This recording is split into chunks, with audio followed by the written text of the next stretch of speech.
The evening air was crisp as Lily hurried down the street, her worn shoes hitting the pavement in a rhythm that matched her racing heart. She couldn't be late again. Not today. The restaurant where she worked, Bellissimo, was having one of its busiest nights, and her boss had made it clear that another tardy arrival would mean trouble. Lily tucked a strand of hair behind her ear as she slipped through the employee entrance. The smell of expensive food and rich perfumes washed over her as she quickly tied her apron. She had been working double shifts for almost 6 months now, ever since the accident that left her as the sole provider for her younger brothers. At 24, she hadn't imagined she'd be raising 2 teenagers on her own, but life had a way of throwing unexpected curves. "You're cutting it close," whispered Tanya, another waitress who had been kind to Lily since her first day. "Henderson is on the warpath tonight. We've got some big shots in the dining room." Lily nodded, straightening her uniform. "Thanks for the heads up. I made it with 2 minutes to spare. Barely counts." Tanya smiled, handing Lily a serving tray. "Table 12 needs their appetizers, and 23 just got seated. It's all yours." The restaurant hummed with quiet conversation and the gentle clink of expensive silverware against fine china. Bellissimo wasn't just any restaurant. It was the place where the city's elite came to see and be seen. Crystal chandeliers hung from high ceilings, casting warm light over tables draped in crisp white linens. But the true centerpiece, the crown jewel of Bellissimo, was the antique grand piano that sat on a small platform in the center of the main dining area. It was a Steinway from the 1920s, rumored to have been played for presidents and royalty. A small velvet rope surrounded it, and signs clearly stated, "Please do not touch." The piano wasn't just for show, though. On special evenings, a professional pianist would play soft melodies that floated through the restaurant. Tonight was not one of those nights, and the piano sat silent, gleaming under the lights. Lily moved between tables with practiced ease, balancing plates and smiling at customers who barely looked at her face. She had become good at being invisible while still providing perfect service. It was a skill that usually earned her decent tips, which she desperately needed for next month's rent. "Excuse me, miss? We're ready to order," called a woman from table 23. Lily made her way over, notepad ready. The table seated 4 well-dressed people, 3 men and 1 woman, all wearing clothes that probably cost more than Lily made in 3 months. "Good evening," she said warmly.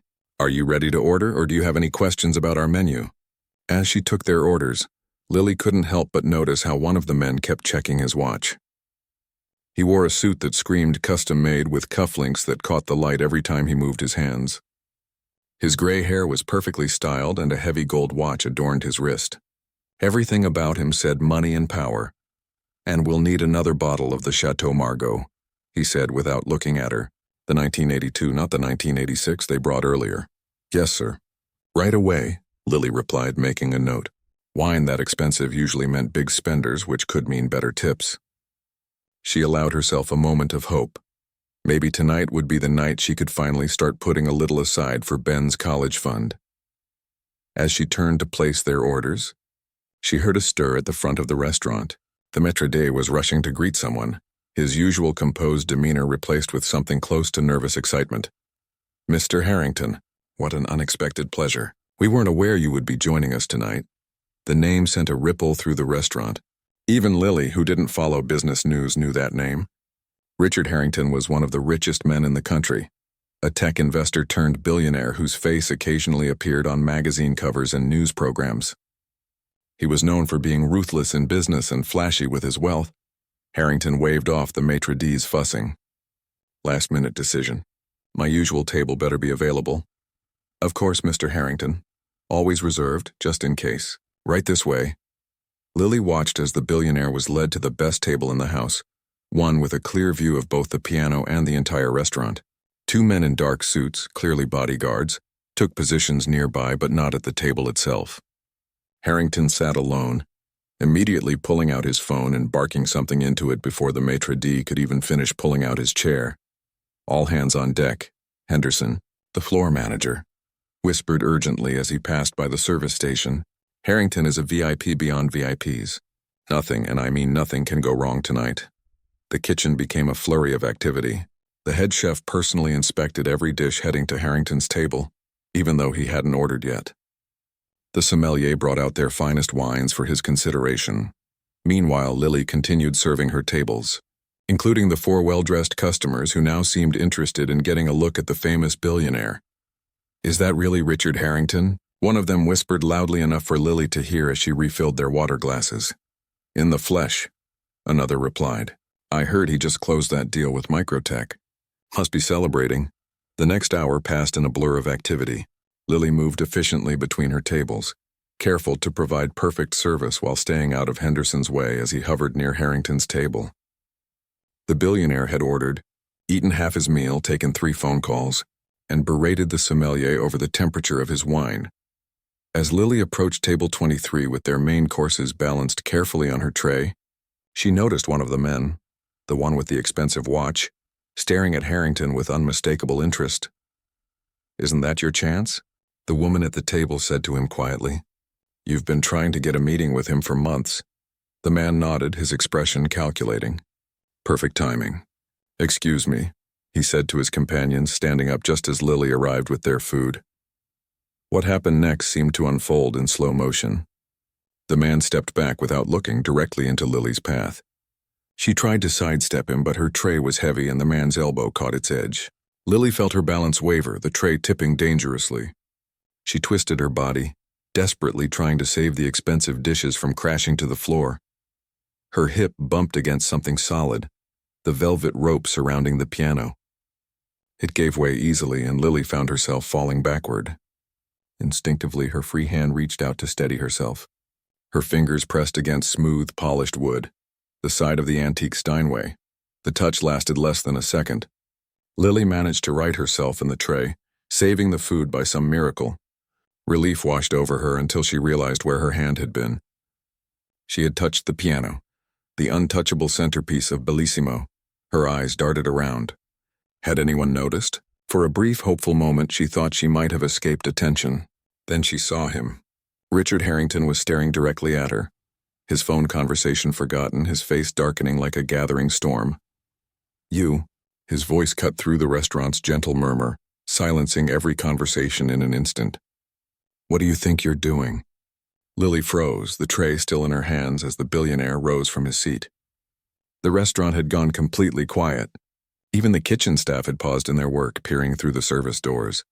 "I'm sorry, sir," Lily began, her voice small. "It was an accident.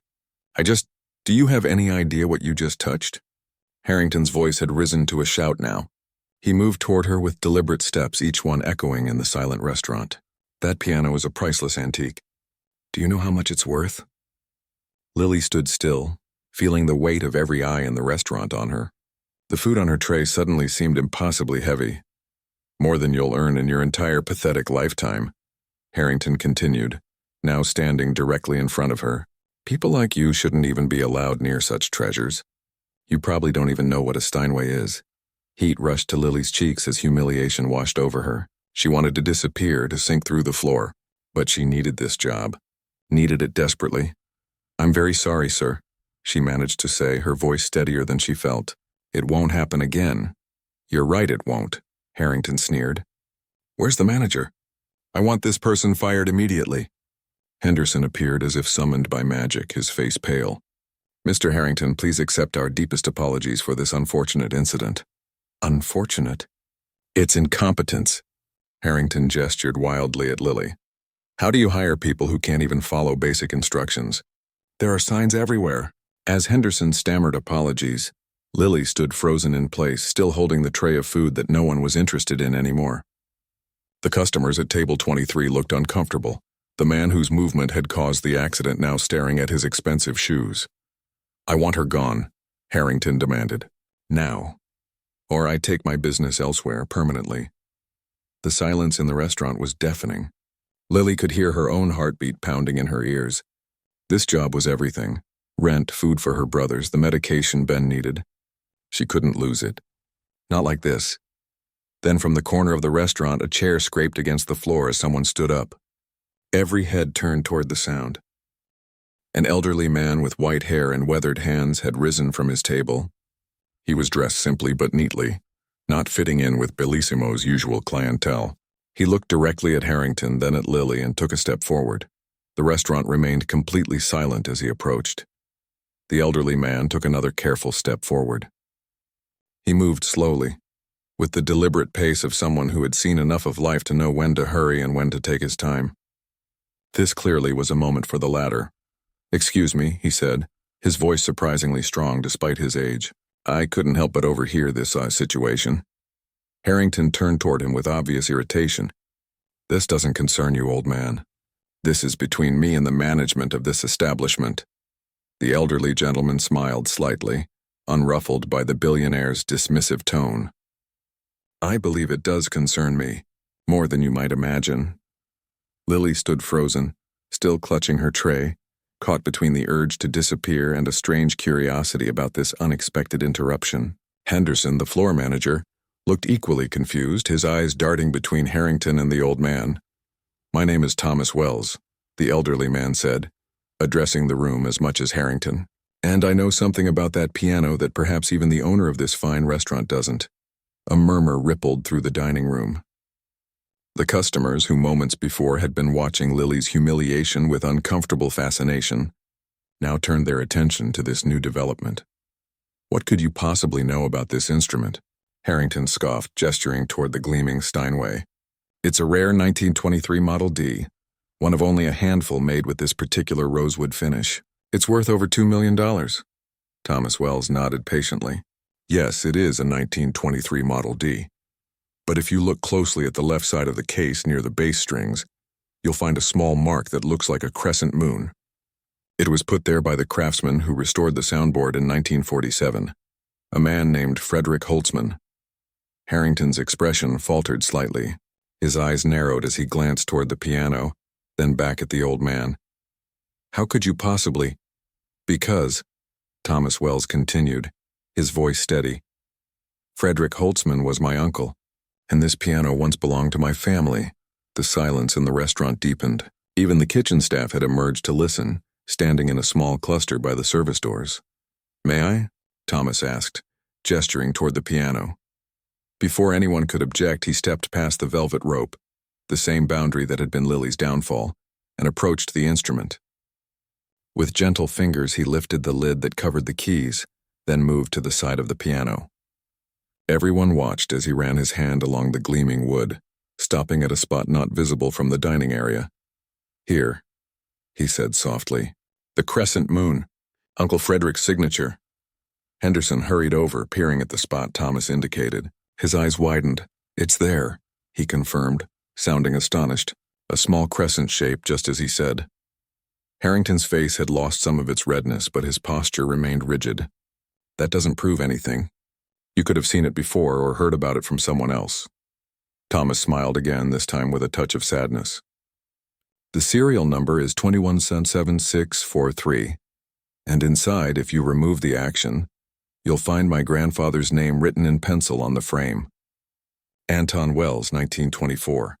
The restaurant owner had emerged from his office by now, drawn by the commotion.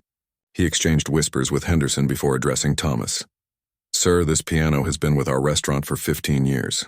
We purchased it at auction from a private collector in Vienna. We have all the documentation." "I'm sure you do," Thomas replied gently, "and I'm not here to claim it or cause trouble. The piano was sold legally, if not ethically, many years ago, but I do know its history better than anyone alive today." Harrington had been watching this exchange with increasing impatience. "This is all very touching, but it doesn't change the fact that this server," he gestured dismissively at Lily, "touched a priceless instrument with her unwashed hands." Lily flinched at his words, feeling the heat of embarrassment creep up her neck again. She had managed to set the tray down on a nearby empty table, but she still felt horribly conspicuous standing there. Thomas turned to her, his kind eyes meeting hers. "What's your name, young lady?" "Lily," she answered softly, surprised to find her voice still worked. "Lily," he repeated with a nod. "Tell me, do you play the piano, Lily?" The question caught her off guard. She hesitated, aware of all the eyes on her. I used to, nothing fancy. My grandmother taught me when I was little. We had an old upright in our house until," she trailed off, not wanting to share her family's hardships with a room full of strangers who were already judging her. Thomas nodded as if she had explained everything. He turned back to Harrington and the restaurant owner. "You know, It's rather ironic that there's such concern about this young woman touching the piano, when in fact, that's exactly what pianos are made for, to be touched. Not this piano, the restaurant owner said quickly. It's an exhibition piece, part of our restaurant's ambiance.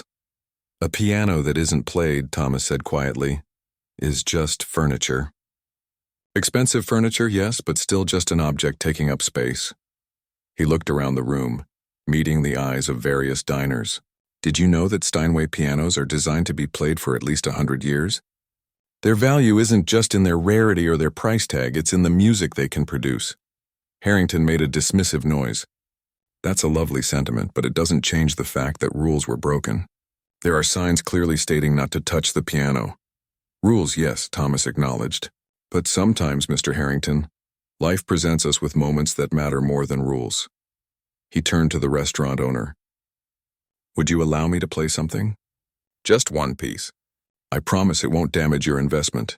The owner looked uncertain, glancing between Thomas Harrington and the rest of the captivated dining room. I suppose that would be all right. Thomas nodded his thanks and turned back to Lily.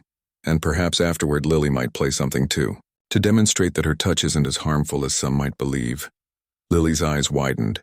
Oh no, I couldn't possibly. This is absurd, Harrington cut in. We've wasted enough time on this nonsense.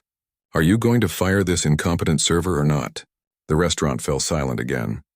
The owner looked deeply uncomfortable, caught between the demands of his wealthy patron and the strange, compelling presence of Thomas Wells. It was Henderson who spoke next, surprising everyone. Mr. Harrington, with all due respect, I witnessed the incident. Lily didn't touch the piano out of carelessness. She was trying to prevent a tray of food from falling after one of the guests at table 23 bumped into her. All eyes turned to table 23, where the man with the expensive watch shifted uncomfortably in his seat. It's true, the man admitted reluctantly. I wasn't watching where I was going. It wasn't her fault. Harrington's face darkened again. So now everyone's defending the help? This is ridiculous. Perhaps, Thomas suggested quietly, you might consider that your reaction was somewhat disproportionate to what actually happened. The billionaire turned to Thomas with a cold stare. I don't need lectures on proportionality from a stranger. Not a stranger to this piano, Thomas replied, his hand resting gently on the gleaming wood. I was there the day it was taken from our home. I was 10 years old. Men in uniforms came and said it was being requisitioned for a government official's residence. My mother begged them to leave it. It was her father's pride and joy. One of the men shoved her aside and she fell against the doorframe. The restaurant had gone completely still. Even Harrington seemed momentarily at a loss for words. My father tried to intervene, Thomas continued, his voice steady despite the painful memory. They beat him in front of us, then took the piano anyway. It disappeared for years. After the war, we tried to track it down, but by then it had been sold several times over. We never thought we'd see it again. He looked up, his eyes meeting Harrington's. So you see, Mr. Harrington, I understand the value of this instrument better than most. Not just its monetary value, but its true worth. The memories it holds, the music it can create, the joy it can bring. Thomas turned to the restaurant owner. May I play now? The owner nodded, seemingly moved by Thomas's story. Please do. With surprising agility for his age, Thomas settled himself on the bench.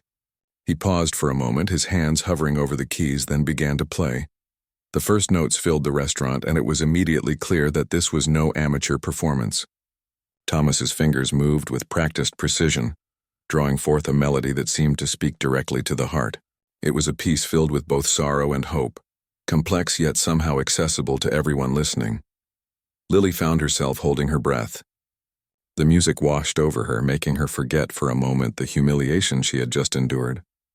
Around the room, diners sat transfixed, meals forgotten, conversations paused. Even Harrington stood silent, his anger seemingly suspended as the music filled the space.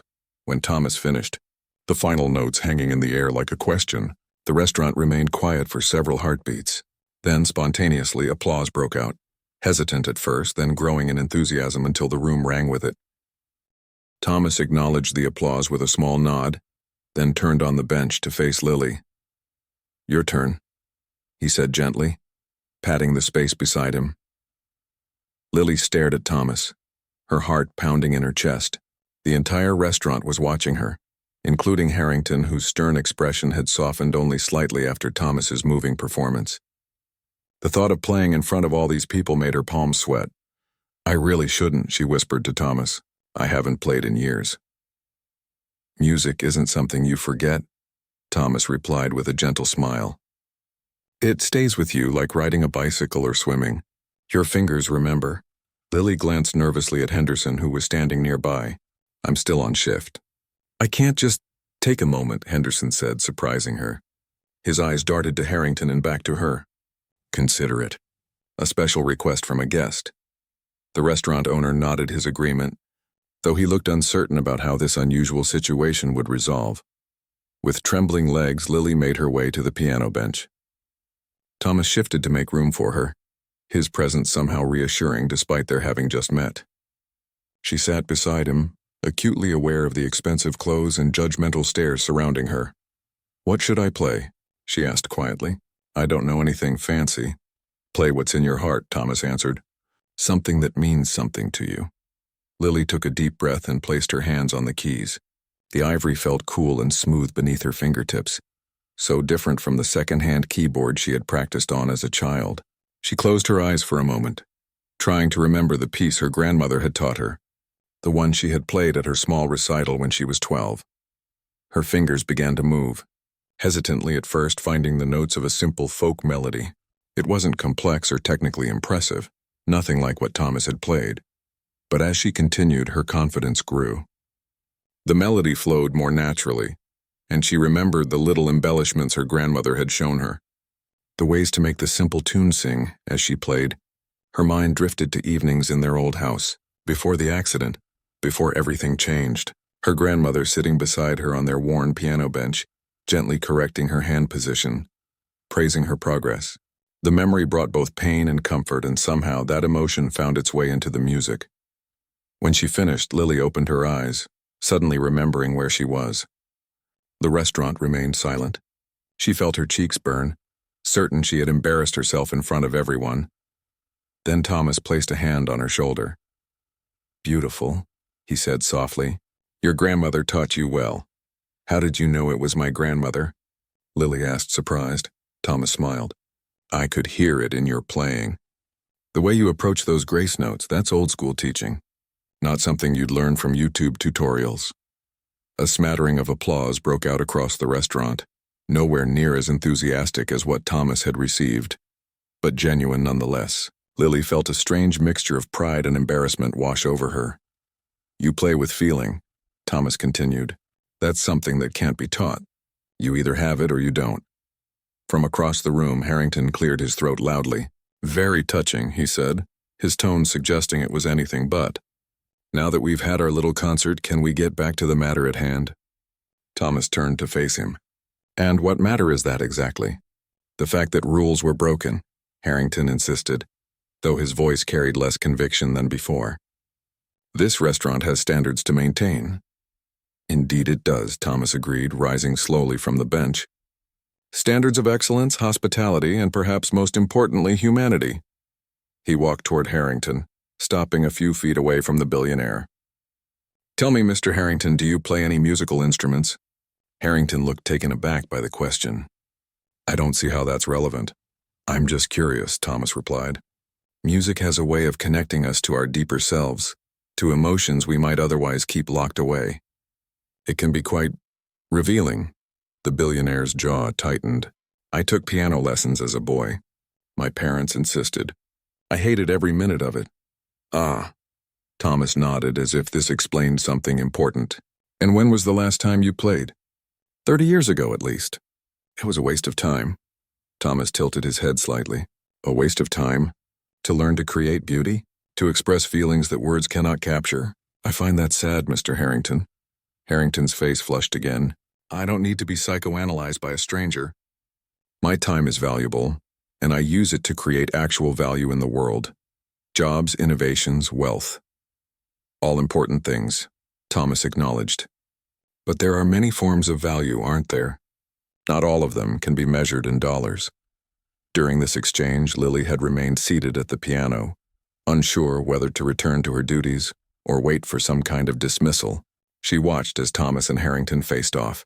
Two men from different worlds with seemingly different values. The restaurant owner stepped forward, clearly anxious to diffuse the tension.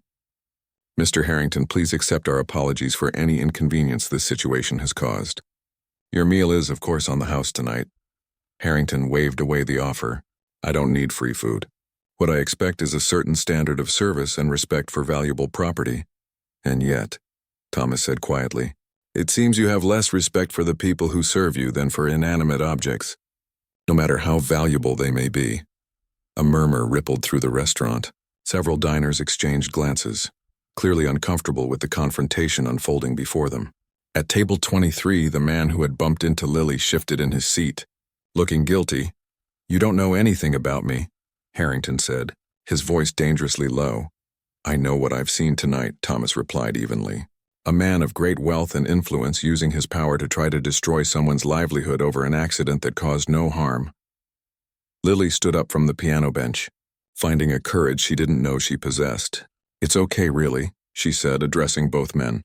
"I understand why Mr. Harrington was upset. The piano is valuable and I shouldn't have touched it even if it was an accident." Thomas looked at her with a mixture of surprise and admiration. "That's very gracious of you, Lily." She nodded, straightening her apron. "If you'll excuse me, I should get back to work. Table 23's food is getting cold, and I have other tables waiting." As she turned to retrieve her tray, Harrington's voice stopped her. "Wait." Lily paused, turning back slowly, bracing herself for more criticism. Harrington looked uncomfortable, as if the words he was about to speak were foreign to him. "I may have overreacted." The admission hung in the air, unexpected and fragile. The restaurant remained silent, everyone waiting to see what would happen next. "My father," Harrington continued after a moment, "was very particular about his possessions. Nothing in our house could be touched without permission, his piano especially." He glanced at the Steinway, then back at Lily. "Old habits, I suppose." It wasn't quite an apology, but it was something. Lily nodded, not trusting herself to speak. Thomas watched this exchange with interest. "You know," he said to Harrington, "pianos are remarkably resilient instruments. They can withstand being played for hours every day for decades. A gentle touch to steady oneself would hardly register. The point is that it's property that doesn't belong to her," Harrington insisted, though with less heat than before. "True," Thomas agreed. "It doesn't belong to her. But according to what you've told me, it doesn't belong to you either, Mr. Harrington. So why did you take it upon yourself to demand her firing?" Before Harrington could answer, one of his bodyguards approached, leaning in to whisper something in his ear. The billionaire frowned, checking his watch. "I have to go," he announced abruptly. "A situation requires my attention." He pulled out his wallet, extracted several $100 bills, and placed them on his table. "For the meal and the entertainment." He looked at Lily. "I trust this incident won't be repeated." With that, he strode toward the exit, his bodyguards falling in behind him. The restaurant seemed to collectively exhale as the doors closed behind him. Thomas watched him go, a thoughtful expression on his face. "An interesting man," he murmured. "That's one way to put it," Henderson muttered, then quickly composed himself. "Lily, thank you for your performance. You can return to your duties now." She nodded, picking up her tray and heading back to table 23, where the customers looked both embarrassed and fascinated by what had transpired.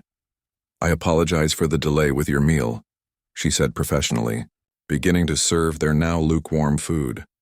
The man who had bumped into her cleared his throat. "No, I should apologize to you." "It was my fault, and I said nothing while that man berated you." Lily managed a small smile. "It's okay, all part of the job." "It shouldn't be," the woman at the table said firmly, reaching into her purse. She pulled out a business card and handed it to Lily. "I run a nonprofit that helps people finish their education. If you're interested, give me a call." Stunned, Lily took the card. Glancing at the embossed title, New Beginnings Foundation, Educational Opportunities for Working Adults. "Thank you," she said, tucking the card into her apron pocket. "I'll definitely think about it." As she continued serving her tables, she noticed Thomas had returned to his own small table in the corner. He ate quietly, occasionally glancing up at the piano with a wistful expression. There was something about him that intrigued her. Not just his connection to the piano or his willingness to stand up to Harrington, but something deeper, something she couldn't quite name. When she brought him his check later, he smiled up at her. "You play beautifully, Lily. You shouldn't let it go to waste." She felt her cheeks warm at the compliment. "Thank you, but I don't even have a piano. Just an old keyboard that doesn't work anymore." Thomas nodded thoughtfully. "Come back to my table when your shift ends. I have a proposition for you." The restaurant had emptied considerably by the time Lily's shift ended at 11:30. Her feet ached from hours of standing, and her mind still swirled with the evening's strange events. As she hung up her apron in the staff room, Tanya caught her arm. "What an insane night," Tanya whispered. "Everyone's talking about how you stood up to Richard Harrington, and that you can play piano?" Lily shook her head. "I didn't stand up to him, and I barely remember how to play." "That's not what people are saying," Tanya replied with a grin. "Word is that old guy put Harrington in his place, and you showed everyone you're more than just a waitress. Henderson actually seemed impressed, and trust me, that never happens." "Thanks," Lily said, managing a small smile despite her exhaustion.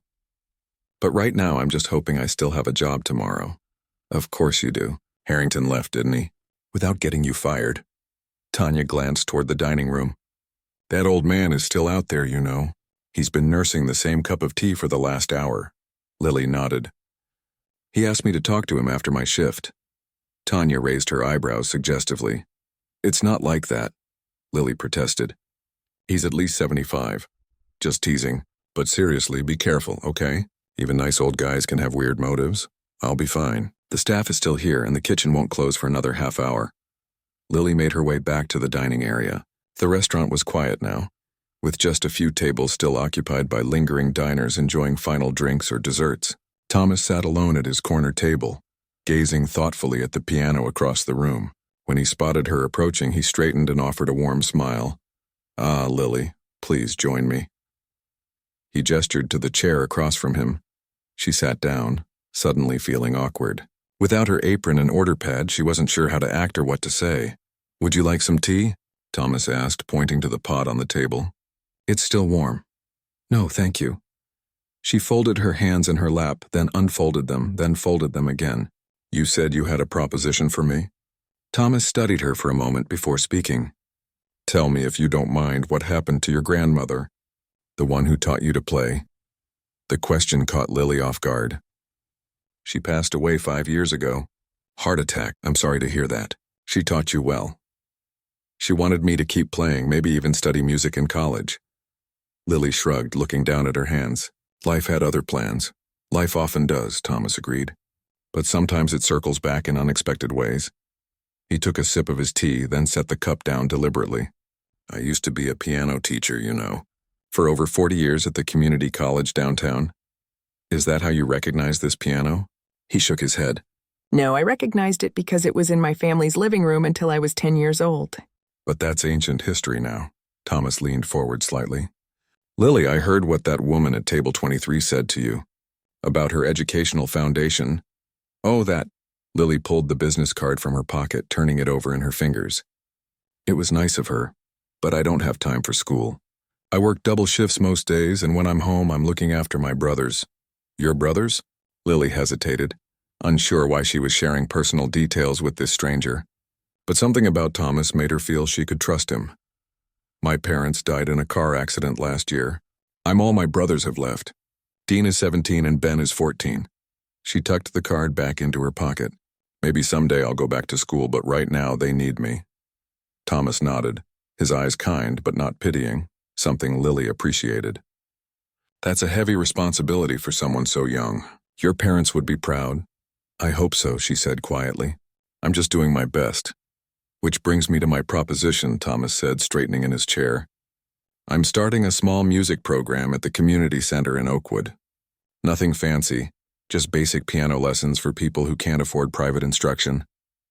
I need an assistant teacher, someone who can work with beginners while I handle the more advanced students."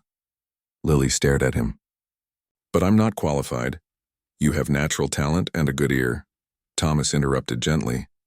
"That's qualification enough for beginners, and I suspect you have something even more important, patience and empathy." "I don't understand." "Why me? We just met tonight," Thomas smiled. Call it an old man's intuition. Or perhaps I saw something of myself in you. Someone who loves music but has been pulled away from it by life's demands. He reached into his jacket pocket and pulled out a small notebook. He scribbled something on a page, tore it out, and slid it across the table. The position pays $25 an hour, 2 evenings a week, and Saturday mornings. Not a fortune, but it might let you cut back on those double shifts. Lily picked up the paper, which had an address and phone number written in neat handwriting. The pay was more than she made at the restaurant, even with tips. But still, I don't know, she said hesitantly. I haven't played in years, and I never taught anyone. Teaching is something you learn by doing, Thomas assured her. And as for playing, well, he nodded toward the piano across the room. You seem to remember just fine. Before Lily could respond, a commotion near the entrance caught their attention. The maitre d' was speaking in hushed but urgent tones with someone at the door. Then, to Lily's astonishment, Richard Harrington strode back into the restaurant, scanning the room until his eyes locked onto their table. The billionaire walked directly toward them, his expression unreadable. Lily felt her stomach tighten with anxiety. Had he returned to demand her firing again? Thomas rose slowly to his feet as Harrington approached. Mr. Harrington, this is unexpected.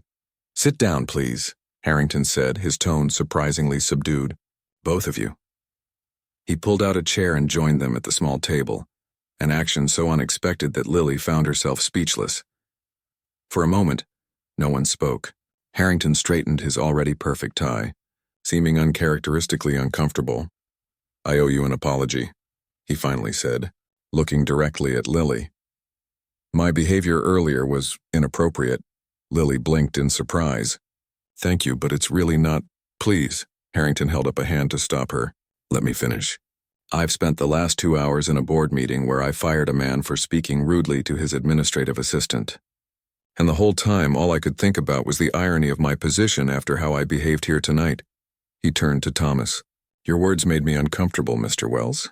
Uncomfortable enough that I couldn't simply dismiss them.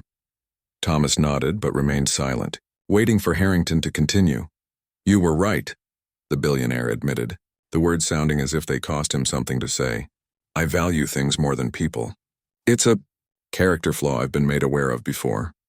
He reached into his pocket and withdrew a business card, placing it on the table. The reality is, I came back to make amends, but also because I'm interested in the piano's history. If it truly belonged to your family, Mr. Wells, I'd like to hear the full story. Perhaps over lunch tomorrow? My office is downtown. Thomas picked up the card, examining it thoughtfully. I appreciate the invitation, but I have a counter-proposal if you're open to it. Harrington raised an eyebrow. I'm listening. There's a small cafe near the community center in Oakwood. They make an excellent tuna sandwich. Meet me there at noon instead. Thomas glanced at Lily. And perhaps Lily could join us if she's available. Lily's eyes widened. Me? Why would... Because I'm hoping she'll accept my offer to teach at the music program I'm starting, Thomas explained to Harrington.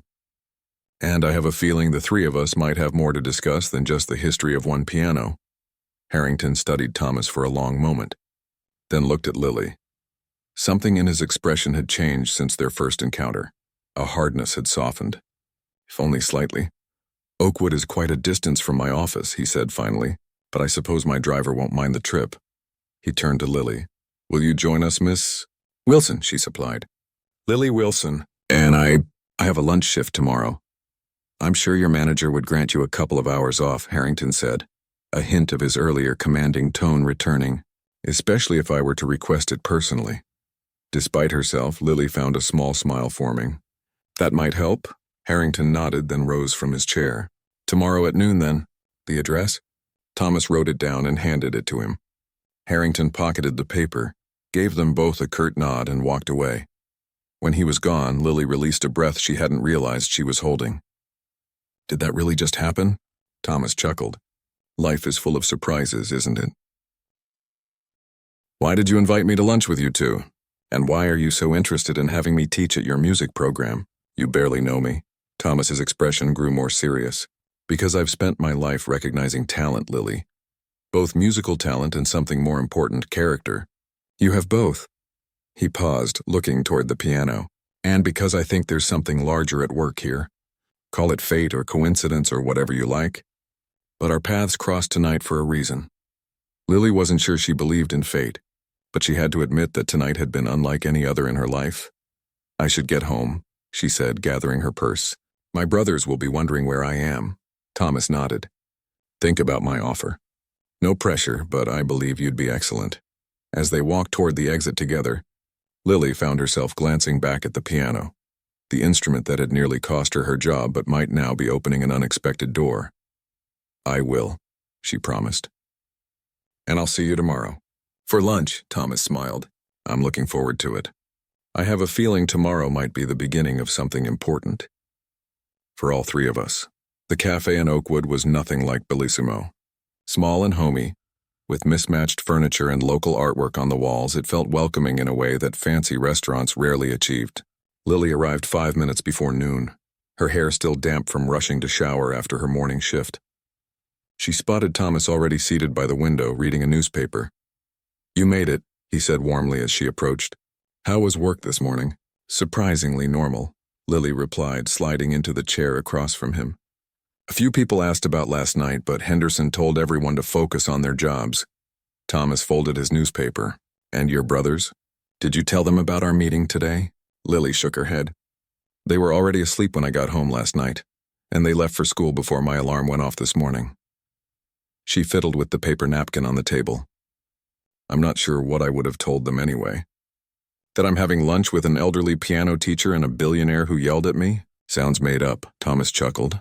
When you put it that way, I suppose it does sound rather unlikely. A waitress approached their table with menus. Can I get you two something to drink while you wait for your third? Just water for me, Lily said. I'll have another coffee, please, Thomas added. As the waitress walked away, he checked his watch. Mr. Harrington is cutting it close. Lily glanced toward the door. Maybe he changed his mind. I doubt it, Thomas said confidently. He struck me as a man of his word, despite his other flaws. Sure enough, at exactly noon, a sleek black car pulled up outside the cafe. Richard Harrington stepped out, adjusting his expensive suit as he surveyed the modest establishment with barely concealed surprise. When he entered, several patrons turned to look, his designer clothes and commanding presence making him stand out like a peacock among sparrows. Mr. Wells, Ms. Wilson. Harrington nodded to each of them as he took the remaining seat. I apologize if I'm late. Right on time, actually, Thomas said. The waitress returned with their drinks and another menu. Can I get you something to drink, sir? Harrington scanned the handwritten menu. Do you have espresso? No, sir. Just regular coffee, tea, or soda. Coffee black will be fine. His tone was clipped but not unkind. When the waitress left, an awkward silence fell over the table. Lily found herself studying the pattern on her napkin, unsure of what to say to either man. Thomas broke the silence.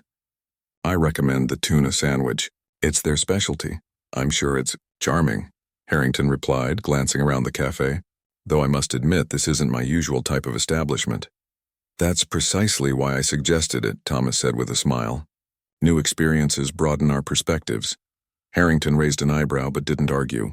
When the waitress returned, they ordered their food. Tuna sandwiches for Thomas and Lily, and a chicken salad for Harrington. So, Harrington said once they were alone again, you mentioned the piano has a history. I'm interested to hear it. Thomas nodded, his expression growing more serious. As I mentioned last night, it belonged to my family until 1939, when it was taken from our home in Vienna. My father was a professor of literature, not wealthy but respected in academic circles. The piano had been my mother's father's, a gift when he completed his musical studies at the conservatory. And it was confiscated? Harrington asked. Yes, along with many other belongings from Jewish families at that time. Thomas said it matter-of-factly, without bitterness. We were fortunate to escape with our lives. Many others weren't so lucky. Lily felt a chill despite the warm cafe. The history of the piano suddenly felt much heavier, more significant than she had imagined. After the war, Thomas continued, my parents tried to track down some of our lost possessions, but it was nearly impossible. Records had been destroyed, items sold or redistributed. We knew the piano had been taken to the home of a government official, but beyond that, the trail went cold. How did you recognize it after all these years? Lily asked. There must be thousands of pianos like it, Thomas smiled. Thousands of Steinway Model Ds, yes. But this one had unique characteristics. The crescent moon mark I mentioned and a small repair to one of the legs that my grandfather had done himself.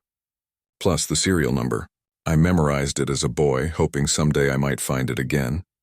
And you did, Harrington said, sounding genuinely impressed. After what, almost 80 years? 86, Thomas corrected. A lifetime, really. I never truly expected to see it again. Their food arrived, temporarily pausing the conversation. As they began to eat, Harrington seemed lost in thought. The restaurant owner purchased it at auction 15 years ago, he finally said. From a private collector in Vienna, according to what he told you. Thomas nodded. I'm not questioning the legality of his ownership. Too much time has passed and too many transactions have occurred since then. But morally it should be yours, Lily said quietly. Thomas shook his head. At my age, ownership means less than it once did. I have no children to pass it to, no home large enough to house it properly. What matters to me is that it's being preserved, though I wish it were being played more often. Harrington set down his fork. Which brings us to why I really came back to the restaurant last night and why I'm here now. He straightened in his chair, his businessman demeanor returning. I'd like to purchase the piano from Bellissimo. Both Thomas and Lily looked at him in surprise. For your personal collection? Thomas asked. Not exactly. Harrington took a sip of his coffee. I serve on the board of the City Music Hall. They've been fundraising for a new piano for their education program. It seems to me that this particular instrument would be perfect for them. Lily's eyes widened. You want to donate it? After hearing its history and seeing how it brought people together last night? Yes, on one condition. He looked directly at Thomas. That you would be involved somehow, perhaps as a consultant or guest instructor. Thomas appeared genuinely moved. That's very generous, Mr. Harrington, but why? Harrington was quiet for a moment, seeming to choose his words carefully. What you said last night about value, it resonated with me. I've spent my life accumulating wealth and possessions, measuring my worth by their worth. But when you played that piano, he paused. It reminded me of something I'd forgotten. What was that? Lily asked. That some of the most valuable things can't be owned, only experienced. Music is one of them. He looked slightly uncomfortable with this admission, as if unused to expressing such thoughts. Thomas smiled. I'd be honored to be involved with the music hall program. Good. Harrington turned to Lily. And what about you, Ms. Wilson? Have you considered Thomas's offer to teach? Lily hesitated. I'm still not sure I'm qualified, and my schedule is complicated with my brothers and work. If it's a matter of compensation, Harrington interrupted, I'm certain we could arrange something that would make it worth your while. The music hall program pays its instructors well. It's not just about money, Lily said, though financial concerns were certainly part of her hesitation. It's about confidence, Thomas suggested gently, believing you have something valuable to offer. Lily nodded, surprised at how well he understood. Let me tell you something, Ms. Wilson, Harrington said, leaning forward slightly. In business, I look for people who have natural talent they haven't yet recognized in themselves. They make the best investments. Coming from him, it was an unexpected compliment. Lily felt a flush of pride, followed quickly by uncertainty. But my brothers, bring them, Thomas suggested. The community center has study rooms. They could do homework while you teach. And perhaps they might be interested in music themselves. Dean used to play guitar, Lily admitted. Before, everything changed. Thomas nodded encouragingly. See? It could be good for all of you. Lily looked between the two men, one elderly and kind, the other powerful and imposing, yet somehow changed from the man who had berated her just the night before. Something had shifted, connecting these unlikely people in a way none of them could have anticipated. Okay, she said finally, I'll try it, but just as an assistant at first until I see if I'm any good at teaching. Thomas beamed. Wonderful. We can start next week. Harrington pulled out his phone. I'll contact the restaurant owner this afternoon about purchasing the piano. And I'll have my assistant connect with the music hall director about incorporating both of you into their program. As they finished their meal, the conversation shifted to practical matters, schedules, arrangements, details that needed to be sorted out. When it was time to leave, they walked together to the street where Harrington's driver waited. I have meetings this afternoon, Harrington said, checking his watch, but I'll be in touch about the piano. He extended his hand to Thomas, who shook it warmly. Then, to Lily's surprise, Harrington offered his hand to her as well. "Ms. Wilson, it's been educational meeting you." She shook his hand, noting how different his expression was now compared to when he had shouted at her in the restaurant.